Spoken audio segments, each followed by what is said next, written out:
thought I'd do a quick little bit on just some general safety. Like, it's all good and well fanging around in the tinny doing some pretty awesome speeds and whatnot, but at the end of the day you really want to be sort of safe about it. You don't want to be doing silly things that can get yourself hurt, like PFDs. I should really be wearing this one, like a good PFD one with the crutch straps and whatnot, so if I do deck it at high speed and you hit the water list, you're going to float the right way up and the life jacket's not going to rip off.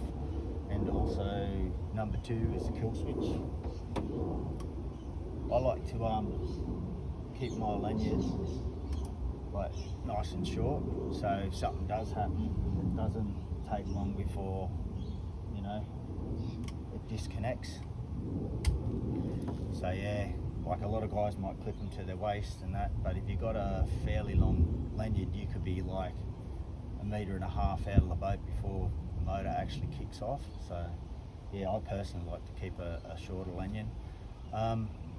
The reason I'm doing this video, like I said, I wanted to do it for a while now, but I was out with a mate this morning, and I think the throttle cable on my big tiller has snapped somewhere down inside the actual cable. I'll just grab the phone and show you.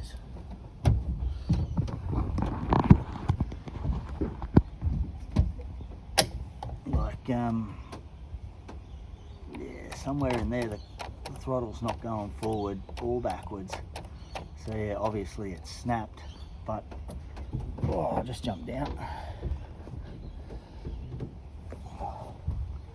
Another thing I like to run is like a throttle return spring that pulls your throttle back and shuts it right off.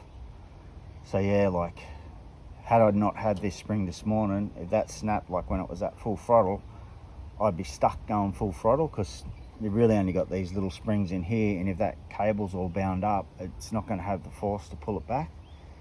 So yeah, that's another little handy tip. Like, I think most boat racing clubs, it's part of the safety specs. If you want to go racing, you've got to have a throttle return spring. Like, it's a pretty good idea, especially when you're, you know, getting out there trimmed out and boats get loose and whatnot. Anything can sort of happen, so you want to, yeah, just keep an eye on stuff like that.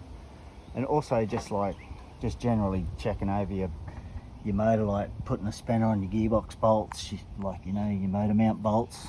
Just have like a visual inspection of the transoms and things, like just to make sure nothing's cracking, or, you know, everything's sort of tight in the way it should be.